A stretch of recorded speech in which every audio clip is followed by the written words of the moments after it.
sionisme en Europe. Pourquoi est-ce que cette image est tant diabolisée? Je parle du sionisme. C'est une vraie question, c'est-à-dire que je pense qu'il y a eu une vraie régression de l'image d'Israël et donc du sionisme. Le sionisme est devenu une espèce de drapeau rouge hein, qu'on agite, je dirais presque une insulte aujourd'hui, un terme d'opprobre, qu'on assimile à toutes les idéologies les plus négatives. C'est quelque chose qui est extrêmement surprenant pour moi, parce que petit à petit, on a assimilé le sionisme à des formes, je dirais, d'idéologie comme le colonialisme, l'impérialisme, etc.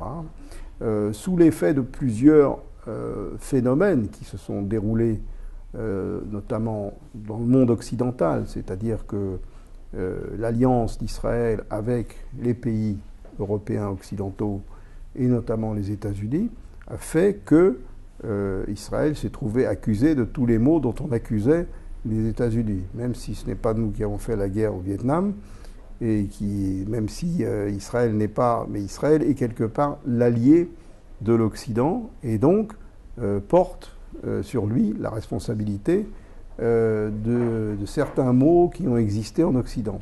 Et notamment, aujourd'hui, il y a une idéologie dominante qui est venue remplacer finalement l'idéologie marxiste qui a disparu après la chute du communisme.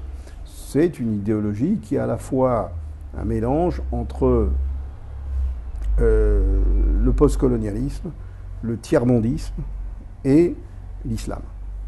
Et donc ce mélange, quelque part, nous sommes dans une société où, en Occident, il y a finalement des cases, et Israël est mis dans une certaine case, qui ne correspond pas du tout à ce qu'est la société israélienne, mais dans les sociétés post-coloniales qui soutiennent les mouvements tiers-mondistes et aussi les mouvements islamistes, Israël, qui est un État à caractère, disons, européen ou occidental, donc se retrouve l'allié de l'Occident et donc est détesté parfois pour ce qu'il n'est pas, mais parfois aussi pour ce qu'il est, c'est-à-dire une démocratie qui applique finalement ou qui partage les valeurs de l'Occident et notamment celles de la liberté et de la démocratie. Donc quelque part, les idéologies de la gauche radicale ont placé le sionisme